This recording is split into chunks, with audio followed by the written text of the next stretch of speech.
Mae Myrddin ap Dafydd wedi ennill y Gadair 2 waith yn yr Eisteddfod Genedlaethol ac erbyn hyn fo ydy'r Archdderwydd. Mae o hefyd yn adnabyddus am ei gwmni argraffu gwas carreg gwalch. Mae gegin braf. Mae'n agored neis, Myrddin. Chdi sy'n coginio fe, di? Wel, chydig bach weithio, de? Ia, pan mae gennau amser.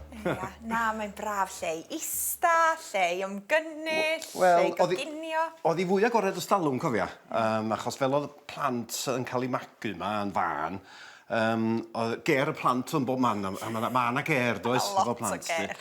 O ran y gegin, mae'n edrych, mae wedi cael ei gwneud, sy'n ni'n dweud, gan saer lleol, saer o Laniestyn, ynde? A dyna sy'n braf am y tyd i gwir. Mae rhywun yn gweld y crefftwyr yn nabod i gwaith nhw ac yn meddwl amdanyn nhw, ynde yma. Ond na saer maen arbennig iawn, iolo o bala. Da ni wedi golli o yn ifanc yn anffodus. Ond mae'n gen fo ddarn bach, mae wedi'r botal yn fancw. 20 mlynedd yn ôl, oedd wrth i'n gwneud hon, ac wedyn nath dweud, reit, dwi'n dod roi botal o champagne nath a chi yfad adeg y mileniwm i fewn yn y wal. A dyna di honna. A ben hynny, sgwennodd o bennill bach a mae fewn yn y botal. O, am hyfryd. Yndi.